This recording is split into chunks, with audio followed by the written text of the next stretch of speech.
प्यारे बच्चों, आज का क्लास आप सभी बच्चों के लिए बहुत ही ज्यादा इंपॉर्टेंट है, क्योंकि आज के क्लास में हम लोग पढ़ने वाले हैं क्लास 12th हिंदी का क्वेश्चन बैंक। यानी कि आपके बोर्ड परीक्षा में जितने भी प्रश्न पूछे जा चुके हैं उन सारे प्रश्नों को आज के क्लास में कवर करेंगे, और वो भी चैप्टर वाइज। यानी कि आपके बोर्ड परीक्षा में किस चैप्टर से कितना प्रश्न पूछा गया और कैसा प्रश्न पूछा गया, इन सारे चीजों को आज के क्लास में देखेंगे। तो बच्चों, आज के क्लास को बिल्कुल ध्यान से देखिएगा और आज के क्लास में दिए जाने वाले इन सारे प्रश्नों को जरूर याद कर लीजिएगा भाई, क्योंकि यहां से आपके बोर्ड परीक्षा में बहुत सारा ऐसा प्रश्न होगा जो डायरेक्ट आपके बोर्ड एग्जाम में पूछा जाएगा। इसलिए आज के क्लास को बिल्कुल ध्यान से देखिएगा, लास्ट तक देखिएगा और इन सारे प्रश्नों को जरूर याद करते चलिएगा। ओके, चलिए फिर क्लास को स्टार्ट करते हैं। सभी बच्चे आंसर को भी लगाते चलिएगा। देखिए, पहला नंबर सवाल होगा, और देखो पहले हम लोग गद्य खंड को स्टार्ट करेंगे। हमारे हिंदी में जो है एक हमारा होता है गद्य खंड और दूसरा है काव्य खंड।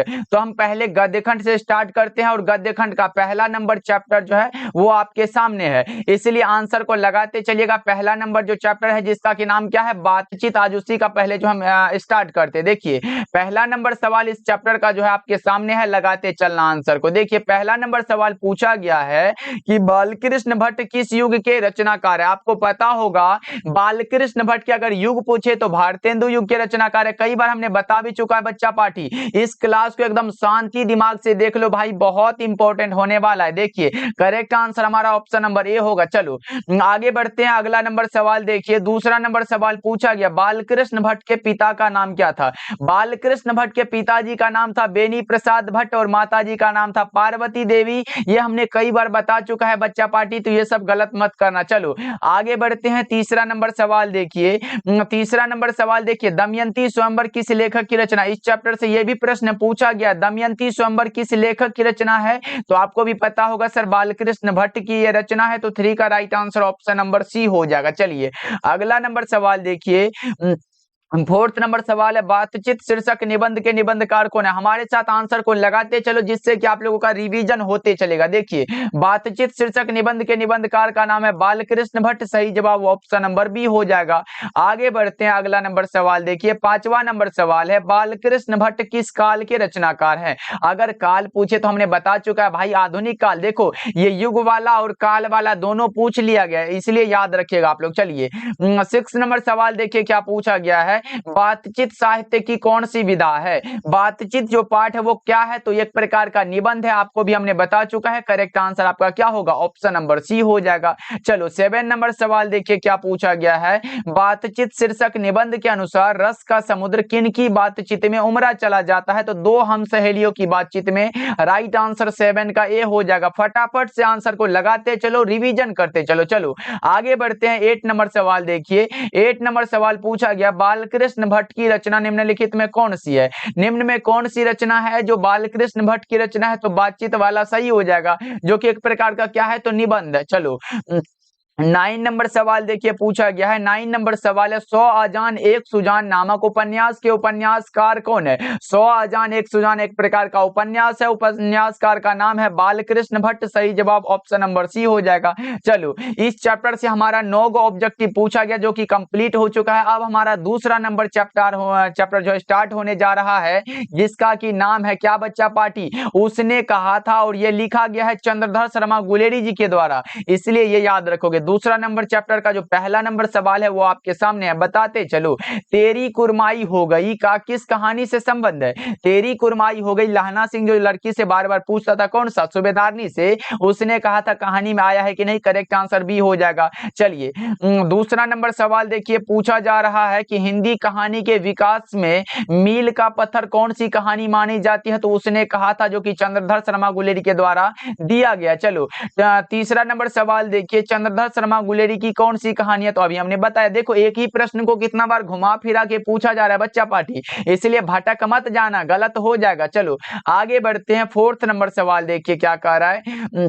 फोर्थ नंबर सवाल है, उसने कहा था कैसी कहानी है? उसने कहा था युद्ध की कहानी है, दिव्य प्रेम की कहानी है और प्रेम पर बलिदान होने की कहानी है। 4 का करेक्ट आंसर डी हो जाएगा। बच्चों क्लास को लाइक करते चलना बहुत इंपॉर्टेंट है, तब मजा आ जाएगा पढ़ाने में। सारे चैप्टर को आज इस क्लास में कवर करेंगे। चलो अगला नंबर सवाल देखिए, 5वां नंबर सवाल पूछा गया, निम्न में कौन सी रचना गुलेरी जी की नहीं है? नहीं है आपसे पूछा गया है, तो आप लोग क्या लगाओगे? हारे को हरिनाम जो रचना है ये गुलेरी जी की नहीं है। चलो 6 नंबर सवाल देखिए, पूछा जा रहा है। 6 नंबर सवाल है, उसने कहा था कहानी का नायक कौन है? लहना सिंह। कोई भी फिल्म देखते हो तो उसमें एक नायक होता ना भाई, जिसको हीरो बोलते, तो इस कहानी का लेखक कौन, नायक कौन है? लहना सिंह। सही जवाब ए हो जाएगा। चलो 7 नंबर सवाल देखिए क्या पूछा गया, उसने कहा था किस प्रकार की कहानी है? उसने कहा था चंद्रधर शर्मा गुलेरी के द्वारा रचित एक प्रकार का कर्म प्रधान कहानी है। 7 का राइट आंसर आपका ऑप्शन नंबर बी हो जाएगा। चलिए आगे बढ़ते हैं। 8 नंबर सवाल देखिए, 8 नंबर सवाल है, उसने कहा था किस वर्ष की रचना है? उसने कहा था जो कहानी है प्रकाशन वर्ष है 1915। ध्यान में रखोगे बच्चा पार्टी। 8 का करेक्ट आंसर हमारा ऑप्शन नंबर ए हो जाएगा। चलो आगे बढ़ते हैं। 9 नंबर सवाल देखिए, अगर आप लोग बच्चा पार्टी इस क्लास को लास्ट तक देख लेते हो तो ये मेरा गारंटी है भाई, यहां से आप लोगों का 50 ऑब्जेक्टिव इजीली एग्जाम में बन जाएगा। देखो उसके बाद जो है 9 नंबर सवाल है, उसने कहा था कहानी के कहानीकार कौन है? उसने कहा था कहानी के कहानीकार का नाम है Chandradhar Sharma Guleri. Correct answer D हो जाएगा। 10 नंबर सवाल देखिए पूछा गया है। 10 नंबर सवाल है, लहना सिंह किस कहानी का पात्र है? लहना सिंह उसने कहा था कहानी का पात्र है। 10 का सही जवाब क्या होगा बच्चों? ऑप्शन नंबर ए हो जाएगा। 10 का लगाते चलो, हमारे साथ आंसर को लगाते चलना बच्चों। चलिए आगे बढ़ते हैं। आज थोड़ा सा स्पीड करना पड़ेगा क्योंकि बहुत सारा प्रश्न है, इसलिए हम चाहते हैं कि कम समय में आप लोगों का रिवीजन हो जाए। देखिए 11 नंबर सवाल है, चंद्रधर शर्मा गुलेरी किसके अभिभावक बनकर मेयो कॉलेज अजमेर में आए थे? तो वो आए थे खेतरी के नाबालिग राजा जयसिंह के। Correct answer option number C हो जाएगा। चलो 12 नंबर सवाल देखिए, पूछा जा रहा है कि उसने कहा था शीर्षक कहानी में यह किसने कहा है कि उद्यमी उठ सिगरी में कोले डाल? ये कहा है सूबेदार हजारा सिंह ने। 12 का करेक्ट आंसर आपका क्या होगा बच्चों? विकल्प नंबर बी हो जाएगा। 13 नंबर सवाल देखिए, पूछा जा रहा है कि वजीरा सिंह किस कहानी का पात्र है? वजीरा सिंह उसने कहा था कहानी का पात्र है। करेक्ट आंसर 13 का ए हो जाएगा। देख रहे हो आजकल कुछ ज्यादा ही पात्र वाला ऑब्जेक्टिव पूछा जा रहा है, इसलिए बच्चा पार्टी एकदम ध्यान से लाइन बाय लाइन हिंदी को पढ़ लेना, बहुत मजा जाएगा। चलो आगे बढ़ते हैं। 14 नंबर सवाल देखिए, सूबेदारनी किस कहानी की पात्रा है? सूबेदारनी वाला बात आया तो उसने कहा था लगा दो ना सूबेदार और सूबेदारनी। करेक्ट आंसर बी हो जाएगा ना। चलो आगे बढ़ते हैं। अगला नंबर सवाल देखिए, 15 नंबर सवाल है, निमोनिया से मरने वालों को मुरब्बे नहीं मिला करते हैं और यह पंक्ति जो है किस शीर्षक पाठ से है? ये लिया गया, उसने कहा था कहानी से। सही जवाब ऑप्शन ए हो जाएगा। चलिए अगला नंबर सवाल देखिए, 16 नंबर सवाल है, देखते नहीं यह रेशम से कढ़ा हुआ सालू, यह पंक्ति किस शीर्षक कहानी की है? ये लिया गया, उसने कहा था कहानी की से। करेक्ट आंसर सी हो जाएगा बच्चों। देख रहे हो ये पंक्ति वाला भी बहुत पूछा जाता है। चलिए 17 नंबर सवाल देखिए, पूछा जा रहा है 17 नहीं है। अब हमारा तीसरा नंबर चैप्टर स्टार्ट होता है जिसका कि नाम है संपूर्ण क्रांति और ये लिखा गया है लोकनायक जयप्रकाश नारायण जी के द्वारा। चलो जी तीसरा नंबर चैप्टर को स्टार्ट करते हैं और तीसरा नंबर चैप्टर का पहला सवाल है, जयप्रकाश नारायण रचित पाठ का नाम क्या है? जयप्रकाश नारायण रचित पाठ का नाम क्या है? तो संपूर्ण क्रांति है। आपको हमने कई बार बता चुका है बच्चों, इसलिए गलत मत करना। चलो दूसरा नंबर सवाल देखिए क्या पूछा गया है। दूसरा नंबर सवाल है, जयप्रकाश नारायण के बचपन का नाम क्या था? जयप्रकाश नारायण के बचपन का नाम था बाउल। और यह प्रश्न कई बार पूछा गया, लेकिन हम टाइप तो एक ही बार करेंगे ना भाई, लेकिन ये सेम प्रश्न कई बार पूछा गया। चलिए अगला नंबर सवाल देखिए, तीसरा नंबर सवाल है, जयप्रकाश नारायण ने छात्र आंदोलन का नेतृत्व कब किया था? तो 5 जून 1974 को पटना के गांधी मैदान में किया था। तो 3 का करेक्ट आंसर क्या होगा? ऑप्शन ए हो जाएगा। फोर्थ नंबर सवाल देखिए क्या कह रहा है। फोर्थ नंबर सवाल है, रिकंस्ट्रक्शन ऑफ इंडियन पॉलिटी नामक पुस्तक किसने लिखी है? तो यह लिखा है जयप्रकाश नारायण ने। सही जवाब ऑप्शन सी हो जाएगा। अगला नंबर सवाल देखिए, पांचवा नंबर सवाल पूछा गया है क्या? देखो पूछा जा रहा है, निम्नांकित उक्ति किस शीर्षक पाठ से लिया गया है? अपना देश पिछड़ा हुआ है बावजूद इसके कि हम लोकतंत्र की स्थापना की है, और ये जो है संपूर्ण क्रांति से लिया गया। करेक्ट आंसर हमारा क्या होगा? ऑप्शन नंबर ए हो जाएगा। 6 नंबर सवाल देखिए पूछा क्या गया है। 6 नंबर सवाल है, संपूर्ण क्रांति का नारा किसने दिया था? संपूर्ण क्रांति का नारा दिया था लोकनायक जयप्रकाश नारायण ने। सही जवाब ऑप्शन बी हो जाएगा। देख लो बहुत ही आसान प्रश्न है बच्चा बच्चा पार्टी, एकदम लगाते चलो आंसर और मस्ती में चैट सेक्शन में लगाते चलना। संपूर्ण क्रांति के रचनाकार कौन है? संपूर्ण क्रांति एक प्रकार का भाषण है और इसके वक्ता का नाम है जयप्रकाश नारायण। 7 का करेक्ट आंसर बी हो जाएगा।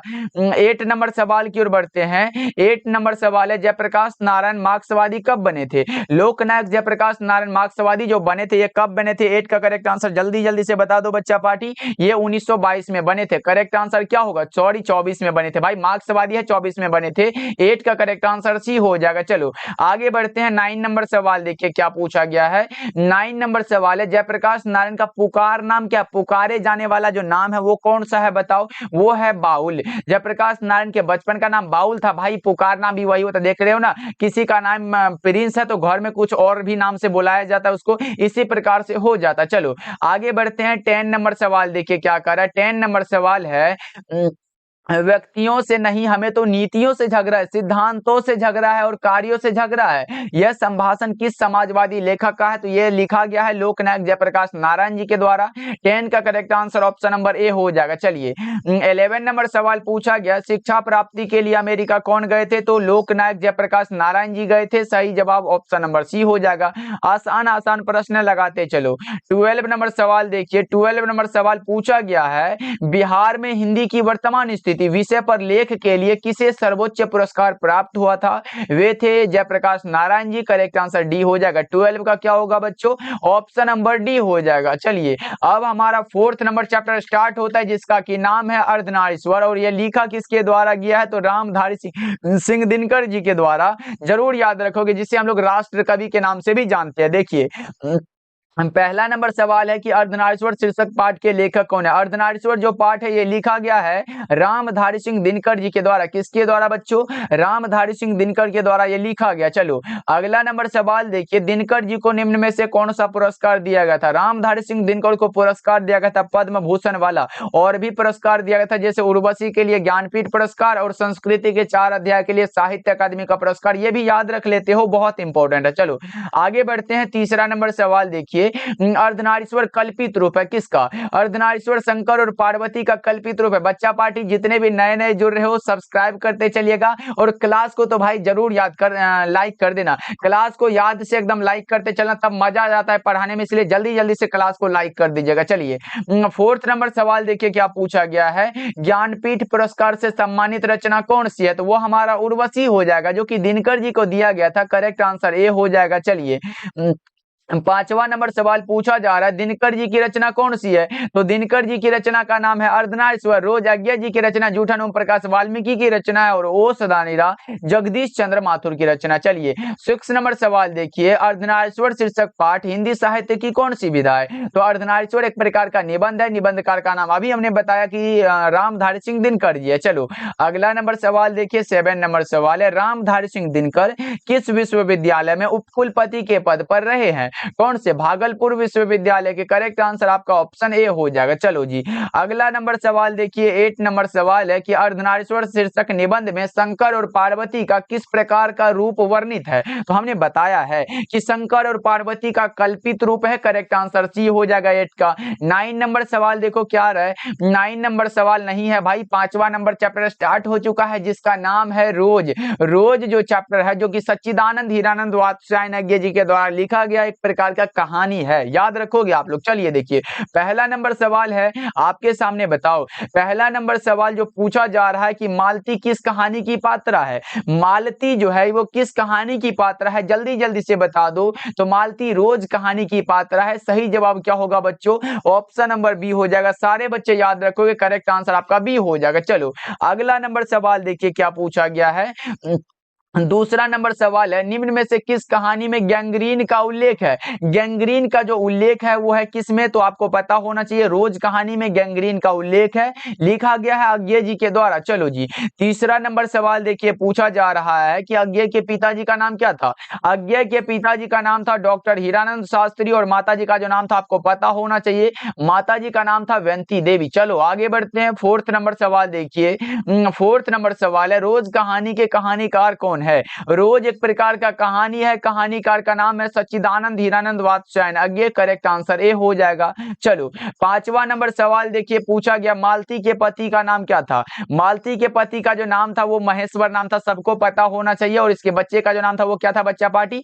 टीटी नाम था। चलो 6 नंबर सवाल देखिए पूछा गया है। 6 नंबर सवाल है, रोज कहानी की नायिका कौन है? रोज कहानी की नायिका का नाम है मालती। करेक्ट आंसर ये हो जाएगा। चलो 7 नंबर सवाल पूछा गया, दूसरा सप्तक का प्रकाशन वर्ष कब है? 1951 ईस्वी। दूसरा सप्तक का प्रकाशन वर्ष है 1951। करेक्ट आंसर क्या होगा बच्चों? ऑप्शन नंबर बी हो जाएगा। चलो 8 नंबर सवाल देखिए क्या कह रहा है, बचपन में खेलने के लिए सच्चिदानंद हीरानंद वात्स्यायन अज्ञे ने कौन सा नाटक लिखा था? उसका नाम है इंद्र सभा नामक नाटक। करेक्ट आंसर ऑप्शन सी हो जाएगा। अगला नंबर सवाल देखते हैं। 9 नंबर सवाल है, रोज शीर्षक कहानी में मालती जो है मिट्टी का बर्तन गर्म पानी से क्यों धो रही थी? तो दही को जमाने के लिए। 9 का करेक्ट आंसर क्या होगा बच्चों? ऑप्शन नंबर डी हो जाएगा। चलो आगे बढ़ते हैं। मालती के बच्चे का क्या नाम था? अभी तो हमने बताया कि मालती के बच्चे का क्या नाम था? टीटी नाम था। क्या था बच्चों? टीटी नाम था। जरूर याद रखोगे, पूछा गया प्रश्न, ये सब पूछा गया। चलो आगे बढ़ते हैं। 11 नंबर सवाल देखिए।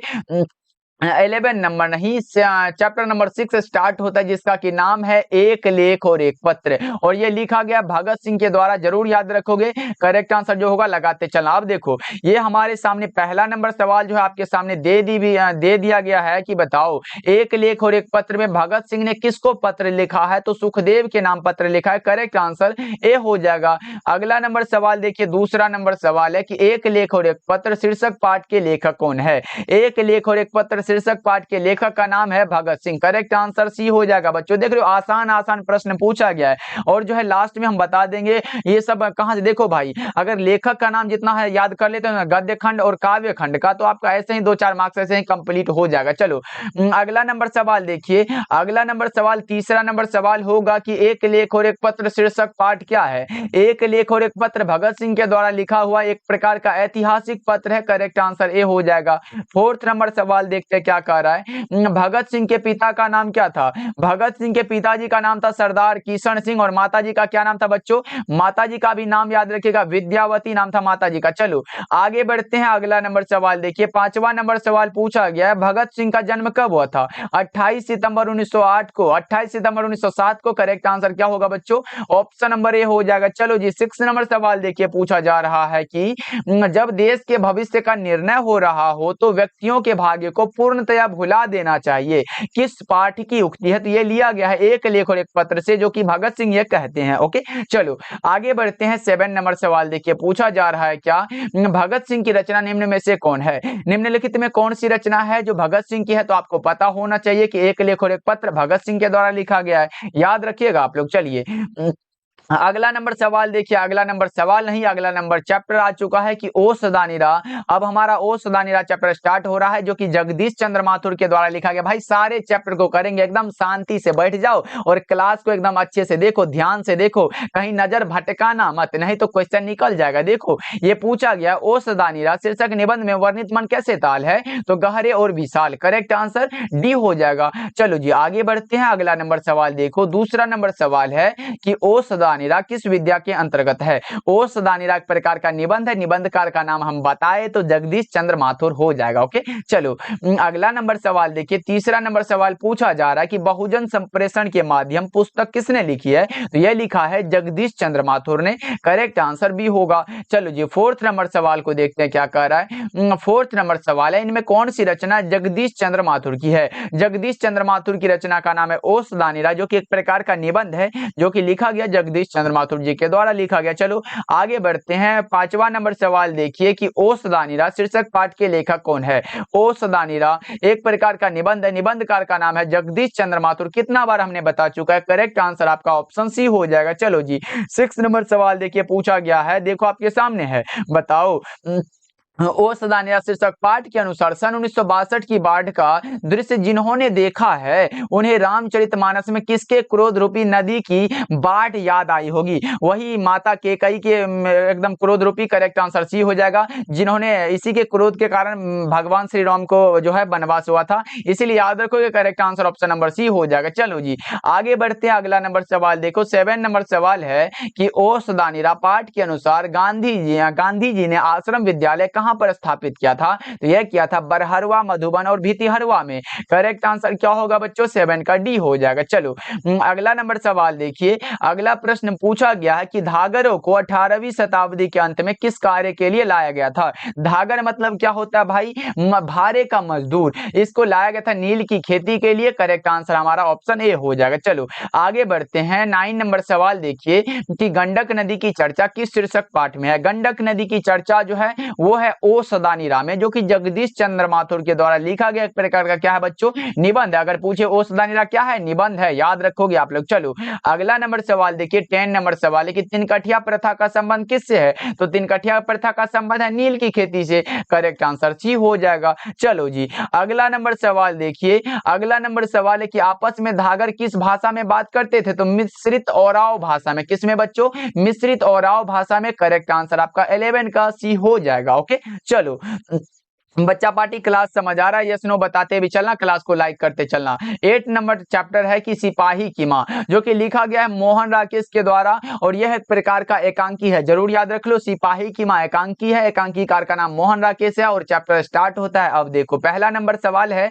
बताओ पहला नंबर सवाल है सिपाही की मां के रचयिता कौन है? सिपाही की मां के रचयिता का नाम है मोहन राकेश। क्या है बच्चों? Mohan Rakesh. Correct answer A लगाओ ना जी, करेक्ट हो जाएगा। चलो दूसरा नंबर सवाल देखिए। पूछा क्या गया है कि मोहन राकेश के बचपन का नाम क्या था? मोहन राकेश के बचपन का नाम था मदन मोहन गुगलानी। क्या था बच्चा पार्टी? मदन मोहन गुगलानी। आगे बढ़ते हैं। अगला नंबर सवाल देखो। तीसरा नंबर सवाल पूछा गया है मोहन राकेश रचित नाटक संग्रह कौन सा है? मोहन राकेश रचित नाटक संग्रह जो आषाढ़ का एक दिन है। करेक्ट आंसर डी हो जाएगा। आगे बढ़ते हैं। अगला नंबर सवाल देखिए। 4th नंबर सवाल है आपके सामने है, फौजी वहां लड़ने के लिए है, वे भाग नहीं सकते और जो फौज छोड़कर भागता है उसे गोली मार दी जाती है। और यह उद्धरण जो है किस पाठ से लिया गया है? तो यह सिपाही की मां से लिया गया है, मोहन राकेश के द्वारा यह लिखा गया। चलो अगला नंबर सवाल देखो क्या कह रहा है। 5वां नंबर सवाल है रंगून कहां है? रंगून जो है ये वर्मा में है। कहां है बच्चों? वर्मा में है। करेक्ट आंसर आपका बी हो जाएगा। देखिए आगे बढ़ते हैं। मोहन राकेश किस आंदोलन के प्रमुख हस्ताक्षर थे? तो नई कहानी आंदोलन के। नई कहानी आंदोलन के। करेक्ट आंसर ए हो जाएगा। 7 नंबर सवाल की ओर बढ़ते हैं। ये रहा सिपाही की मां शीर्षक पाठ में हड्डियों का चलता फिरता ढांचा कौन है? तो दीनू कुम्हार है। सही जवाब भी हो जाएगा। चलिए 8 नंबर सवाल का रहा कि नाटक के क्षेत्र में जयशंकर प्रसाद के बाद की सबसे बड़ी प्रतिभा कौन माने जाते हैं? तो वे हैं हमारे Mohan Rakesh ji. Correct answer option D होगा। अगला नंबर सवाल देखो क्या कह रहा है। 9 नंबर सवाल है कि बिस्नी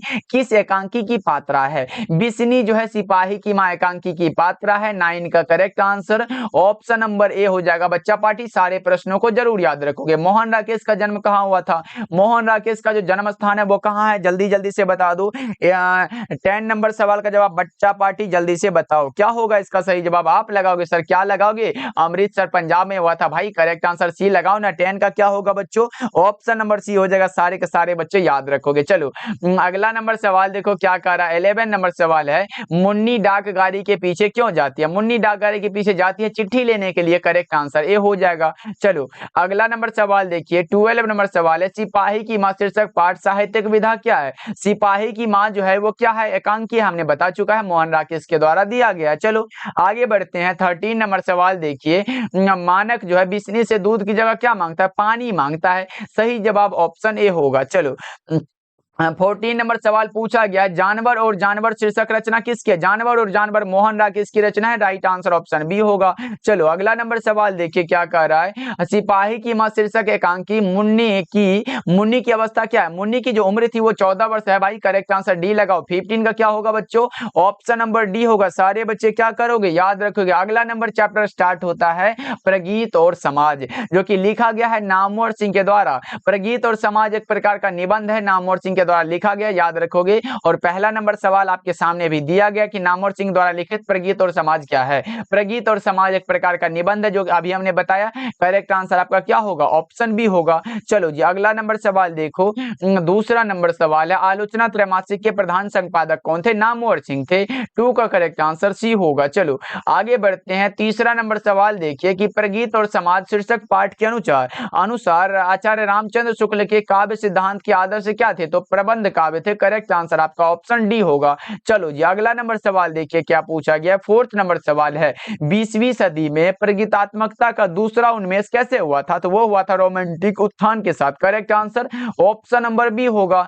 चलो पांचवा नंबर सवाल पूछा जा रहा है कि जनयुग पत्रिका के संपादक कौन थे? जनयुग पत्रिका के संपादक का जो नाम था वो था Namvar Singh ji. Correct answer D हो जाएगा। एक था आलोचना त्रैमासिक और दूसरा आ गया जनयुग पत्रिका। दोनों को याद रख लो, नामवर सिंह के द्वारा दिया गया। चलो आगे बढ़ते हैं। 6 नंबर सवाल नहीं है हमारा, स्टार्ट होता है 10 नंबर चैप्टर। देखो 10 नंबर चैप्टर है कि जूठन, और ये एक प्रकार का आत्मकथा है, ओम प्रकाश वाल्मीकि जी के द्वारा दिया गया है, ये सब याद रखोगे। चलो अब पहला नंबर सवाल स्टार्ट होता है, आपके सामने है दलित साहित्य का सौंदर्य शास्त्र नामक आलोचना पुस्तक किसने लिखी है? तो ओम प्रकाश वाल्मीकि ने। दलित साहित्य का सौंदर्य शास्त्र ओम प्रकाश वाल्मीकि जी के द्वारा दिया गया। चलो अगला नंबर सवाल देखो। दूसरा नंबर सवाल पूछा गया है क्या, जूठन क्या है? जूठन जो है एक प्रकार का आत्मकथा है। कैसा आत्मकथा? तो दलित आत्मकथा है, ओम प्रकाश वाल्मीकि जी के द्वारा दिया गया। चलो तीसरा नंबर सवाल है कि जूठन शीर्षक रचना हिंदी साहित्य की कौन सी विधा है? जूठन क्या है? आत्मकथा है ना भाई। देखो एक ही प्रश्न को कितना बार घुमा फिरा के पूछ रहा है और ऐसे लगता है कि जैसे बच्चा पार्टी को पता ही नहीं है। भाई बहुत आप लोग तेज हो, ऐसे लगा देना ऐसा वाला प्रश्न आ गया ना, छोड़ के मत आना। देखो अब फोर्थ नंबर सवाल है ओम प्रकाश वाल्मीकि की रचना कौन सी है? तो जूठन वाला कहां है? सी में दिया गया है। चलो आगे बढ़ते हैं। अगला नंबर सवाल देखिए। पांचवा नंबर सवाल पूछा गया जूठन शीर्षक आत्मकथा में स्कूल के हेडमास्टर का नाम क्या था? कलीराम नाम था। क्या था बच्चों?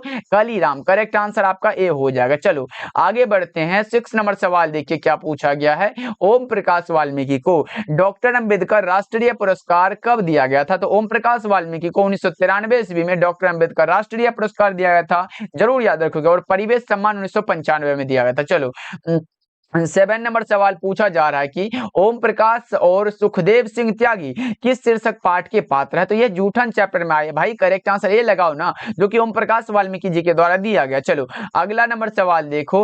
8 नंबर सवाल है लेखक को स्कूल में झाड़ू लगाते हुए किसने देख लिया था? तो लेखक के पिताजी ने देख लिया था स्कूल में झाड़ू लगाते हुए मुंशी जी को। मुंशी जी कौन थे? तो लेखक थे भाई। लेखक को जो है पिताजी उसके प्यार से लेखक को मुंशी जी कहते थे, ये भी आप लोग याद रखोगे। चलो 9 नंबर सवाल देखो पूछा जा रहा है। 9 नंबर सवाल है सदियों का संताप शीर्षक किसकी कृति है? सदियों का संताप लिखा गया है ओम प्रकाश वाल्मीकि जी के द्वारा। सदियों का संताप ओम प्रकाश वाल्मीकि जी के द्वारा लिखा गया है। 10 नंबर सवाल है ओम प्रकाश वाल्मीकि का जन्म कहां हुआ था? ओम प्रकाश वाल्मीकि का जो जन्म हुआ था वो बताओ कहां हुआ था? आपको पता होना चाहिए। वो हुआ था बरला मुजफ्फरनगर उत्तर प्रदेश में। करेक्ट आंसर ए हो जाएगा। चलो 11 नंबर सवाल देखिए पूछा जा रहा है। 11 नंबर सवाल है जूठन शीर्षक आत्मकथा के लेखक के बड़े भाई का नाम क्या था? बड़े भाई का नाम था सुखवीर। क्या था बच्चों? सुखवीर नाम था। 11 का ए लगाओ आप लोग। चलो अगला नंबर सवाल देखिए। अगला नंबर चैप्टर स्टार्ट होता है। 11 नंबर चैप्टर है कि हंसते हुए मेरा अकेलापन। हंसते हुए मेरा अकेलापन एक प्रकार का क्या है बच्चों?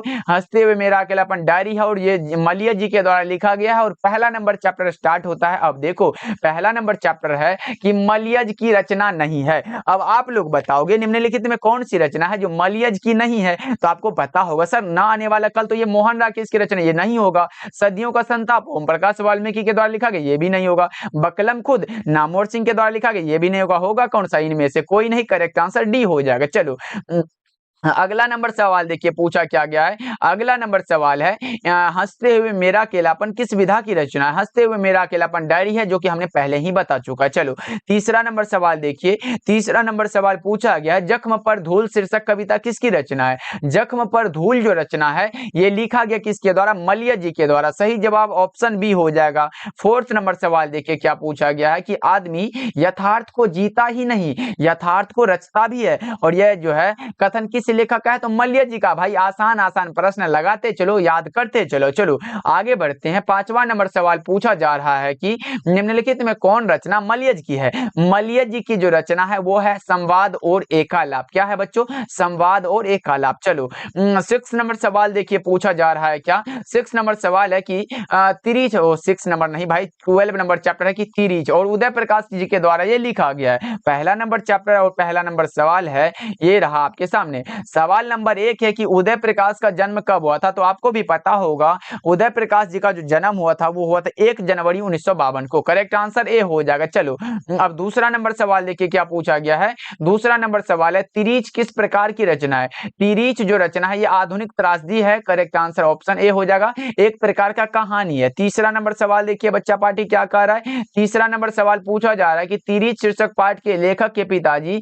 कितने साल के हैं। तो वे हैं 55 साल के। करेक्ट आंसर ऑप्शन सी हो जाएगा। चलो फोर्थ नंबर सवाल हमसे पूछा जा रहा है क्या, देखो उदय प्रकाश के माताजी का क्या नाम था। उदय प्रकाश के माताजी का नाम था गंगा देवी और पिताजी का क्या नाम था बच्चा पार्टी, प्रेम कुमार सिंह। 4 का करेक्ट आंसर आप लोग क्या लगाओगे, ऑप्शन ए लगाओ। चलो पांचवा नंबर सवाल है तिरीच कहानी के कहानीकार के अनुसार दशहरे के दिन किस पक्षी को जरूर देखना चाहिए। तो नीलकंठ को। करेक्ट आंसर ऑप्शन सी हो जाएगा। चलो 6 नंबर सवाल देखिए बच्चा पार्टी। 6 नंबर सवाल पूछा जा रहा है कि पॉल गोमरा का स्कूटर किसकी रचना है। पॉल गोमरा का स्कूटर उदय प्रकाश जी के द्वारा लिखा गया। 6 का करेक्ट आंसर क्या होगा बच्चों, ऑप्शन नंबर ए बिल्कुल ही सही आंसर है, याद रखोगे आप लोग। चलो 12 नंबर चैप्टर स्टार्ट होता है जिसका नाम है शिक्षा और जे कृष्णमूर्ति के द्वारा लिखा गया। और पहला नंबर सवाल है शिक्षा शीर्षक निबंध के निबंधकार कौन है।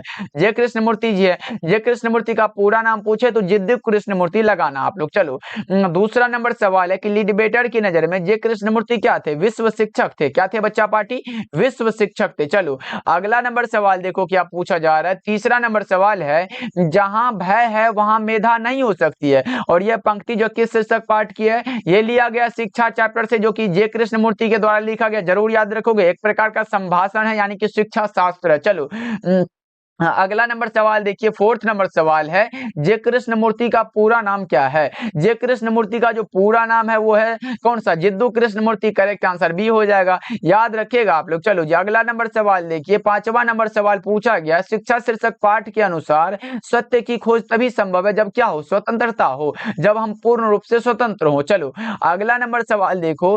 6 नंबर सवाल पूछा गया कि CW लीडबेटर किसमें विश्व शिक्षक का रूप देखते थे। तो जे कृष्णमूर्ति में देखते थे भाई। करेक्ट आंसर कौन सा होगा, डी वाला ऑप्शन सही हो जाएगा। क्या लगा रहे हो बच्चा पार्टी, ऑप्शन डी बिल्कुल सही आंसर है। चलिए अगला नंबर सवाल देखिए पूछा जा रहा है। 7 नंबर सवाल है जे कृष्णमूर्ति के पिता का नाम क्या था। पिताजी का नाम अगर पूछे तो आप लगाओगे नारायणा जिद्दू और माताजी का नाम पूछे तो संजीव अम्मा लगाना। क्या लगाओगे बच्चा पार्टी, ऐसे करके संजीव अम्मा याद रखोगे। ओके चलो आगे बढ़ते हैं। अगला नंबर सवाल देखिए। 8 नंबर सवाल है शिक्षा शीर्षक पाठ क्या है। शिक्षा शास्त्र है, जे कृष्णमूर्ति के द्वारा लिखा गया। सबको याद होगा, करेक्ट आंसर ए लगाओ ना, करेक्ट हो जाएगा। चलिए अगला नंबर सवाल है जे कृष्णमूर्ति की रचना इनमें कौन सी है। निम्न में कौन सी रचना है जो जे कृष्णमूर्ति की है। तो आपको पता होगा शिक्षा जो है ये जे कृष्णमूर्ति के द्वारा लिखा गया है।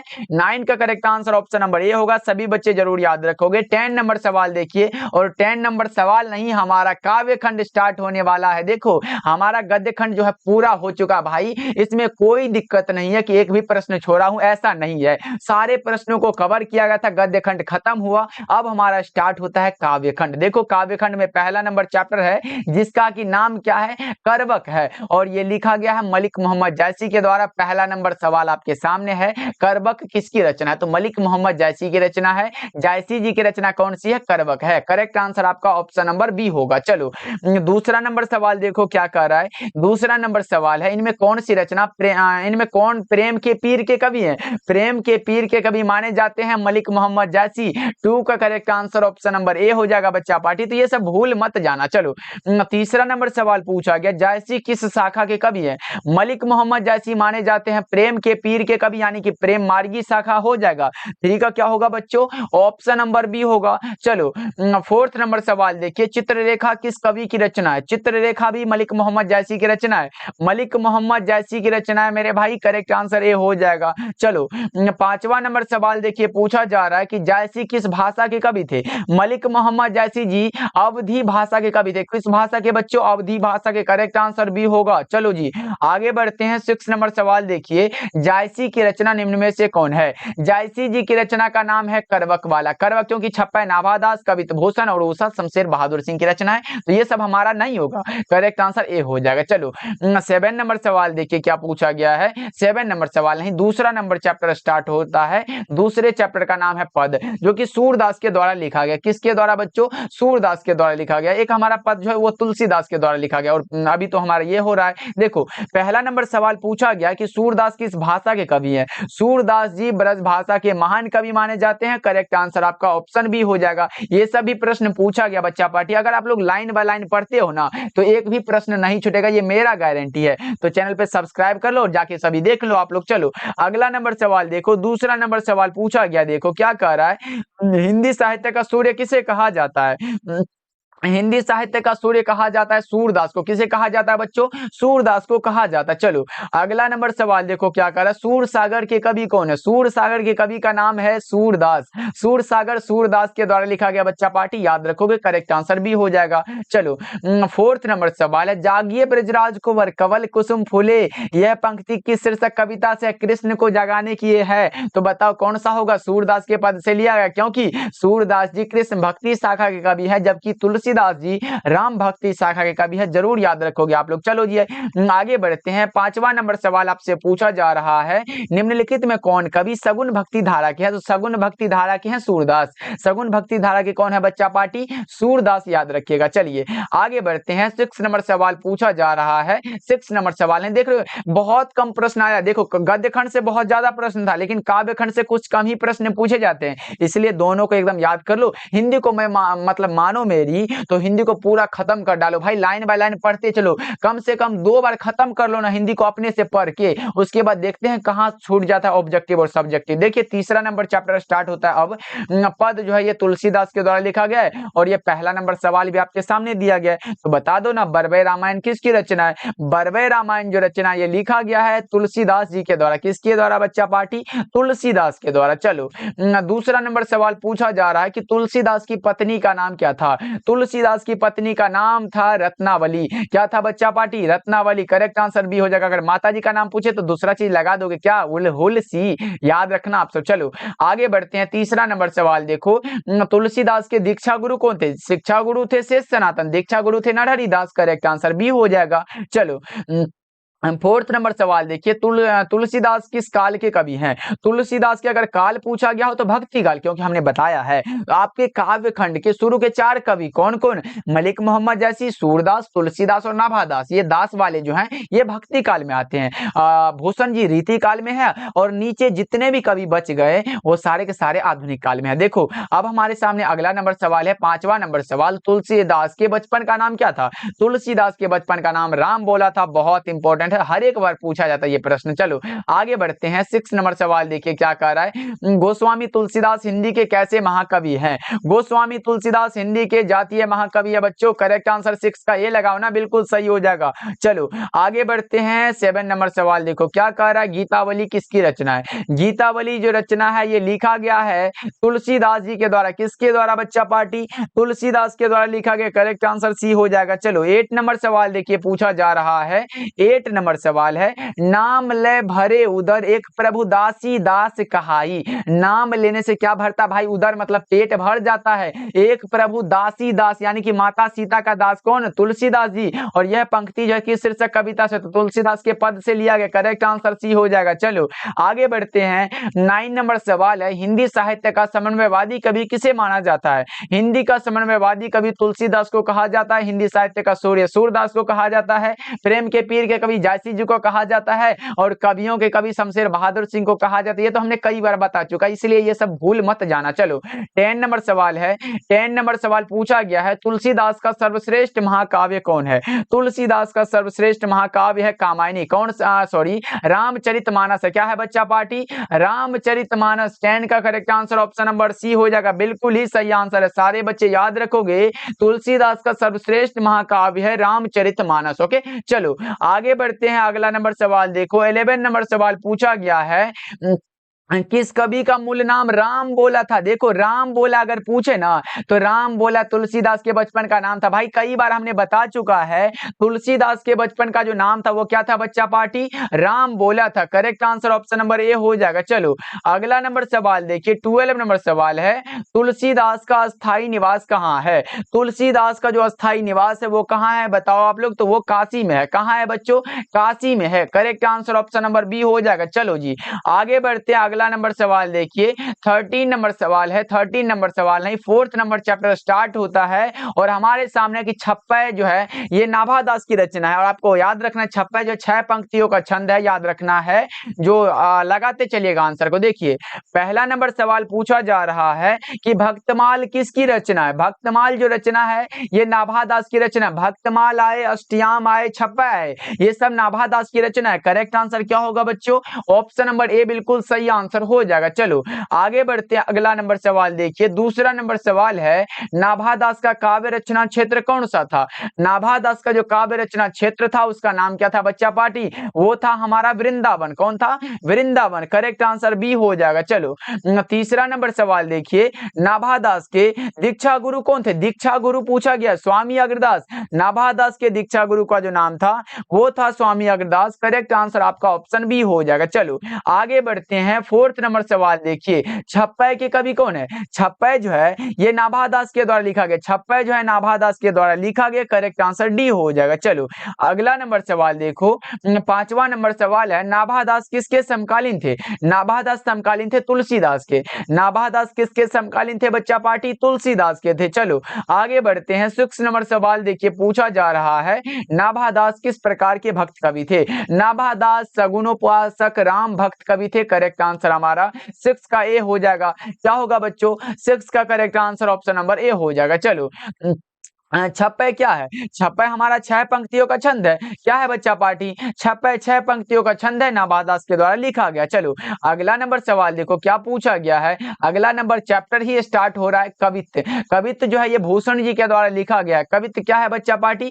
भूषण जी के द्वारा लिखा गया एक प्रकार का कविता है। देखो पहला नंबर सवाल है, भूषण की कविता में कौन सा रस, भूषण की कविता निम्नलिखित में कौन सा है रस पाया जाता है? बताओ ना जी। वीर रस के कवि है ना भाई, भूषण जी वीर रस के महान कवि है। और ये कविता जो कविता है ये भूषण जी की कविता है, ये भी आप लोग याद रखोगे। चलो आगे बढ़ते हैं, दूसरा नंबर सवाल है कि शिवाजी के पुत्र का नाम क्या था? शिवाजी के पुत्र का नाम था साहू जी। क्या था बच्चों? साहू जी। सही जवाब ऑप्शन सी हो जाएगा। चलिए आगे बढ़ते हैं, तीसरा नंबर सवाल देखिए, भूषण किस काल के कवि माने जाते हैं? भूषण जी रीति काल के कवि। हमने पहले भी बता चुका है और अभी भी बता दे रहा हूं, 4 कवि सिर्फ भक्ति काल में आते, भूषण जी रीति काल में, और नीचे जितने भी बच गए आधुनिक काल के आते। चलो अगला नंबर सवाल देखो, 4th नंबर सवाल है, भूषण को भूषण की उपाधि किसने दी थी? भूषण को भूषण की उपाधि दिया गया था राजा रुद्र शाह के द्वारा। करेक्ट आंसर सी हो जाएगा। चलो 5वां नंबर सवाल पूछा जा रहा है आपसे, बताओ तेज तेम तम अंश पर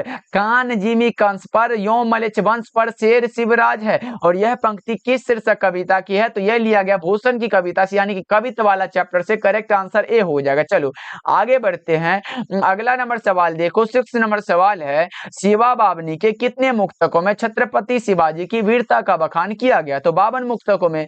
करेक्ट आंसर सी हो जाएगा। चलो 7 नंबर सवाल पूछा जा रहा है कि भूषण की कविता निम्न में से कौन है? भूषण की कविता निम्नलिखित में कौन सी है भाई? बताओ ना।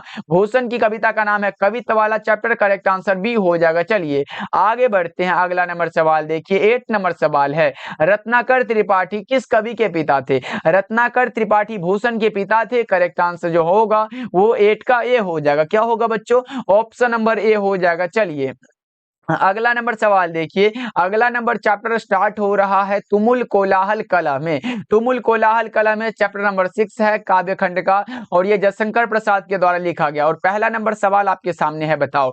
पहला नंबर सवाल है, जयशंकर प्रसाद का महाकाव्य कौन सा है? जयशंकर प्रसाद का महाकाव्य है कामायनी। क्या है बच्चों? कामायनी। मुकुल है सुभद्रा कुमारी चौहान की रचना, उर्वशी दिनकर जी की रचना, और रामचरितमानस तुलसीदास की रचना। चलो आगे बढ़ते हैं, दूसरा नंबर सवाल देखो, जयशंकर प्रसाद की नाट्य कृति कौन सी है? जयशंकर प्रसाद की नाट्य कृति है ध्रुव स्वामिनी। कौन सी है बच्चा पार्टी? ध्रुव स्वामिनी। चलो अगला नंबर सवाल देखिए, तीसरा नंबर सवाल पूछा जा रहा है, तुमुल कोलाहल कला में किसकी रचना है? तुमुल कोलाहल कला में जयशंकर प्रसाद के द्वारा लिखा गया। करेक्ट आंसर जो होगा वो ऑप्शन नंबर बी हो जाएगा। चलो 4th नंबर सवाल को देखते हैं, क्या कह रहा है, तुमुल कोलाहल कला में शीर्षक कविता किस महाकाव्य का अंश है? तुमुल कोलाहल कला में कामायनी का अंश है, जो कि लिया गया है कामायनी से। याद रखोगे आप लोग। चलो अगला नंबर सवाल देखिए, क्या कह रहा है, 5वां नंबर सवाल है, झरना शीर्षक काव्य संकलन किस कवि की रचना? झरना जो है एक प्रकार का काव्य संकलन है, लिखा गया है जयशंकर प्रसाद जी के द्वारा। सही जवाब ऑप्शन डी होगा। चलो अगला अगला नंबर सवाल देखो, 6 नंबर सवाल है, जयशंकर प्रसाद की कविता निम्नलिखित में कौन सी है? निम्न में कौन सी कविता है जो जयशंकर प्रसाद की है? तो तुमुल कोलाहल कलम में कविता है भूषण जी की रचना, करबक जायसी की और हारजीत अशोक वाजपेयी की। चलो आगे बढ़ते हैं। 7 नंबर सवाल पूछा जा रहा है, कामायनी महाकाव्य में कामायनी कौन है? तो श्रद्धा है। कामायनी महाकाव्य में कामायनी कौन है बच्चा पार्टी? ऑप्शन बी हो जाएगा। चलो अगला नंबर सवाल देखो, 8 नंबर सवाल है, बताओ 8 नंबर सवाल नहीं, 7 नंबर चैप्टर ही स्टार्ट हो रहा है सुभद्रा कुमारी चौहान का। सुभद्रा कुमारी चौहान वाला चैप्टर स्टार्ट हो रहा है, बताते चलिएगा चैट सेक्शन में आंसर को, फटाफट से रिवीजन कर लेते। देखिए पहला नंबर सवाल है, पुत्र वियोग शीर्षक कविता की कवित्री कौन है? पुत्र वियोग सुभद्रा कुमारी चौहान, लगाओ ना, सही जवाब हो जाएगा। चलो आगे बढ़ते हैं। अगला नंबर सवाल देखिए, दूसरा नंबर सवाल है, सुभद्रा कुमारी चौहान का जन्म कब हुआ था? 16 अगस्त 1904 को जन्म हुआ था और कार दुर्घटना में 15 फरवरी 1948 को इसका निधन हो गया था। ये भी याद रखोगे, सही जवाब ए हो जाएगा। चलिए आगे बढ़ते हैं। तीसरा नंबर सवाल पूछा जा रहा है, सुभद्रा कुमारी चौहान के पिता का नाम क्या था? पिताजी का नाम पूछे तो ठाकुर रामनाथ सिंह लगाना, अब पति का नाम पूछे तो ठाकुर लक्ष्मण सिंह लगाना। चलो आगे बढ़ते हैं। 4th नंबर सवाल देखिए क्या कर रहा है। 4th नंबर सवाल है, वर्ग 9 तक की पढ़ाई के बाद शिक्षा को अधूरी छोड़कर कौन कवित्री असहयोग आंदोलन में कूद पड़ी थी जिसका नाम है Subhadra Kumari Chauhan? Correct answer D हो जाएगा। चलो आगे बढ़ते हैं। 5वां नंबर सवाल पूछा जा रहा है कि सुभद्रा कुमारी चौहान का निधन कैसे हुआ था? सुभद्रा कुमारी चौहान का निधन हुआ था कार दुर्घटना में। किसमें हुआ था बच्चों? कार दुर्घटना में। चलो अगला नंबर सवाल देखो, 6 नंबर सवाल है, मेरा खोया हुआ खिलौना अब तक मेरे पास ना आया, और यह पंक्ति जो किस शीर्षक कविता से आपको पता होना चाहिए, यह लिया गया पुत्र वियोग से सुभद्रा कुमारी चौहान की कविता से। चलो आगे बढ़ते हैं। 7 नंबर सवाल है आपके सामने, बताओ सुभद्रा कुमारी चौहान का जन्म स्थान कहाँ है? इलाहाबाद उत्तर प्रदेश। कहाँ दिया गया है? बताओ 7 नंबर सवाल का जवाब इलाहाबाद उत्तर प्रदेश। 7 का करेक्ट आंसर क्या होगा बच्चा पार्टी? ऑप्शन नंबर ये हो जाएगा, याद रखोगे। ओके चलो, निहालपुर इलाहाबाद उत्तर प्रदेश। अगला नंबर सवाल देखो क्या पूछा गया है। 8 नंबर सवाल है, सुभद्रा कुमारी चौहान की कविता निम्नलिखित में कौन सी है? निम्न में कौन सी कविता है जो सुभद्रा कुमारी चौहान की है? तो आपको पता होगा पुत्र वियोग वाला कविता सुभद्रा कुमारी चौहान की रचना है। चलो आगे बढ़ते हैं। 9 नंबर सवाल देखिए पूछा गया, सुभद्रा कुमारी चौहान के पति का नाम क्या था? पति देव का नाम था ठाकुर लक्ष्मण सिंह। भाई कितना दिन से हम बता रहे हैं, करेक्ट आंसर ये लगा दो। चलो आगे बढ़ते हैं। अगला नंबर सवाल देखो, अगला नंबर चैप्टर स्टार्ट हो रहा है। 8 नंबर चैप्टर है जिसका की नाम है ऊषा और शमशेर बहादुर सिंह के द्वारा लिखा गया है, जरूर याद रखोगे आप लोग। चलो आगे बढ़ते हैं। पहला नंबर सवाल है, प्रकृति वर्णन से संबंधित कविता कौन है? तो वो हमारा हो जाएगा उषा, जो कि शमशेर बहादुर सिंह के द्वारा लिखा गया। चलो आगे बढ़ते हैं। अगला नंबर सवाल देखिए क्या पूछा जा रहा है। अगला नंबर सवाल है, कवियों के कवि किस कवि को कहा जाता है? कवियों का कवि कहा जाता है शमशेर बहादुर सिंह को। कवियों का कवि किसे कहा जाता है बच्चों? शमशेर बहादुर सिंह को। चलिए तीसरा नंबर सवाल है, सुकून की तलाश किसकी रचना है? सुकून की तलाश रचना है शमशेर बहादुर सिंह की। किसकी रचना बच्चों? शमशेर बहादुर सिंह की। चलिए 4th नंबर सवाल देखिए पूछा जा रहा है, ऊषा शीर्षक कविता के कवि कौन है? ऊषा लिखा गया है शमशेर बहादुर सिंह के द्वारा। 4 का करेक्ट आंसर सी हो जाएगा। चलो आगे बढ़ते हैं। 5वां नंबर सवाल देखिए, नील जल में या किसी गौर की झिलमिल देह जैसे हिल रही हो, और यह पंक्ति किस शीर्षक कविता से? ये भी शमशेर बहादुर सिंह की कविता से लिया गया है। कौन सा होगा बता दो ना, ऊषा वाला चैप्टर हो जाएगा, करेक्ट आंसर बी हो जाएगा। चलो अगला नंबर सवाल देखिए, 6 नंबर सवाल पूछा जा रहा है, शमशेर बहादुर सिंह ने सोवियत रूस की यात्रा कब की थी? शमशेर बहादुर सिंह ने 1978 ईस्वी में सोवियत रूस की यात्रा की, करेक्ट आंसर बी हो जाएगा। चलिए 7 नंबर सवाल पूछा जा रहा है, बताओ 7 नंबर सवाल है, राख से लिपा हुआ चौका। राख से लिपा हुआ चौका किस शीर्षक किस कविता की यह पंक्ति है? बताओ। ये लिया गया ऊषा से, करेक्ट आंसर सी हो जाएगा। चलो आगे बढ़ते हैं। अगला नंबर सवाल देखिए, अगला नंबर चैप्टर स्टार्ट हो रहा है, जन जन का चेहरा एक। 9 नंबर चैप्टर है जन जन का चेहरा एक, लिखा गया है गजानन माधव मुक्तिबोध के द्वारा। और पहला नंबर सवाल आपके सामने, मुक्तिबोध का जन्म स्थल कहाँ है? मुक्तिबोध का जो जन्म स्थान है वो कहाँ है बताओ? श्योपुर ग्वालियर मध्य प्रदेश में है, करेक्ट आंसर बी हो जाएगा। चलो दूसरा नंबर सवाल देखिए पूछा गया है। दूसरा नंबर सवाल सवाल है, जन जन का चेहरा एक शीर्षक कविता के कवि कौन है? जन जन का चेहरा एक गजानन माधव मुक्तिबोध। जन जन का चेहरा एक क्या लगाओगे बच्चा party? Gajanan Madhav Muktibodh. Correct answer B होगा। चलो आगे बढ़ते हैं, तीसरा नंबर सवाल देखिए। तीसरा नंबर सवाल है, गजानन माधव मुक्तिबोध अपने रचनात्मक जीवन में किन दो वैश्विक विचारधाराओं को के संसर्ग में आए थे? वे आए थे अस्तित्ववाद एवं मार्क्सवाद के संसर्ग में। करेक्ट आंसर ए हो जाएगा। चलो जी, फोर्थ नंबर सवाल देखिए, पूछा जा रहा है क्या? नील नदी अमेजन मिसौरी में वेदना से गाती हुई बहाती हुई जिंदगी की धार एक, और यह पंक्ति किस शीर्षक कविता से है? एक वाला है ना भाई, धार एक, ये सब आए तो करेक्ट आंसर लगाओ ना, जन जन का चेहरा एक से लिया गया। करेक्ट आंसर सी हो जाएगा। चलो आगे बढ़ते हैं, पांचवा नंबर सवाल देखिए, मुक्तिबोध का पूरा नाम क्या है? मुक्तिबोध का पूरा नाम है गजानन माधव मुक्तिबोध। क्या है बच्चा पार्टी? गजानन माधव मुक्तिबोध। चलो आगे बढ़ते हैं, अगला नंबर सवाल देखो। अगला सवाल है, साम्यवादी किससे लड़ रहा है? तो ये लड़ रहा है पूंजीवादी से। किससे बच्चा पार्टी? पूंजीवादी से। चलो 7 नंबर सवाल पूछा जा रहा है कि दानव दुरात्मा एक वाला लास्ट में आ गया ना, तो समझ लो ये जन जन का चेहरा एक से लिया गया है। दानव दुरात्मा एक, मानव की आत्मा एक, ये लिया गया है जन जन का चेहरा एक से। चलो 8 नंबर सवाल देखिए। 8 नंबर सवाल आपके सामने है, बताओ। 8 नंबर सवाल है, कामायनी एक पुनर्विचार। ऐसे कामायनी देख के आप मत लगाना कि भाई ये जयशंकर प्रसाद की रचना, मत लगाना भाई। एक पुनर्विचार जो रचना है ये गजानन माधव मुक्तिबोध की रचना है। करेक्ट आंसर भी हो जाएगा। चलो 9 नंबर सवाल देखिए क्या पूछा गया है। 9 नंबर सवाल नहीं, 10 नंबर चैप्टर स्टार्ट हो रहा है जिसका नाम है अधिनायक, और यह रघुवीर सहाय की रचना है। और भी 3 चैप्टर बचे हुए, फटाफट से कर लेते। देखो अब पहला नंबर सवाल पूछा जा रहा है क्या?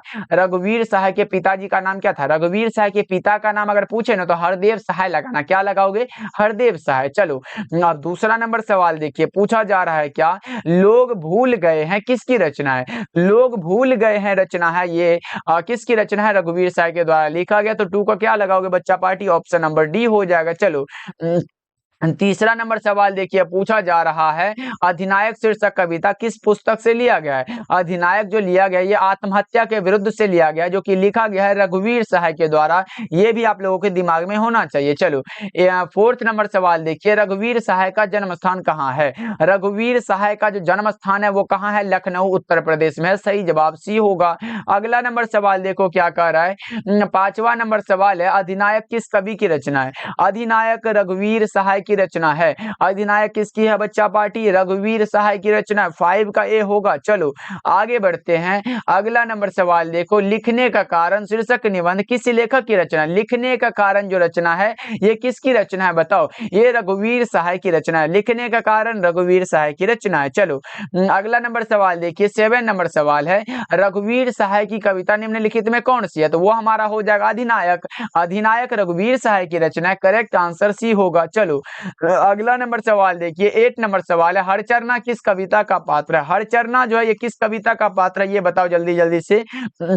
तो हरचरना अधिनायक कविता का पात्र है। करेक्ट आंसर सी होगा। चलो अगला नंबर सवाल देखिए, आगे बढ़ते हैं। 9 नंबर सवाल देखिए, कौमुदी नामक कविता केंद्र की स्थापना किसने किया था? तो ये भी क्या था? रघुवीर सहाय ने। सही जवाब क्या होगा बच्चा पार्टी? ऑप्शन नंबर बी हो जाएगा। चलो जी आगे बढ़ते हैं, अगला नंबर चैप्टर है कि प्यारे नन्हे बेटे को। प्यारे नन्हे बेटे को विनोद कुमार शुक्ल के द्वारा लिखा गया है, याद रखोगे। और पहला नंबर सवाल आपके सामने है, विनोद कुमार शुक्ल का निवास स्थान कहाँ है? निवास स्थान पूछा है तो रायपुर छत्तीसगढ़ लगाओ ना। करेक्ट आंसर भी होगा। चलो आगे बढ़ते हैं, अगला नंबर सवाल देखिए, प्यारे नन्हे बेटे को के कवि कौन है? प्यारे नन्हे बेटे को कविता के कवि का नाम है विनोद कुमार शुक्ल। कहाँ है बच्चा पार्टी? विनोद कुमार शुक्ल। चलो आगे बढ़ते हैं, तीसरा नंबर सवाल है कि प्यारे नन्हे बेटे को शीर्षक कविता का नायक कहाँ का रहने वाला? देखो घुमा फिरा के पूछा है, कविता का नायक विनोद कुमार शुक्ल हुआ ना, और कहाँ का रहने वाला है? तो अभी हमने बताया Raipur Chhattisgarh. Correct answer D हो जाएगा। चलो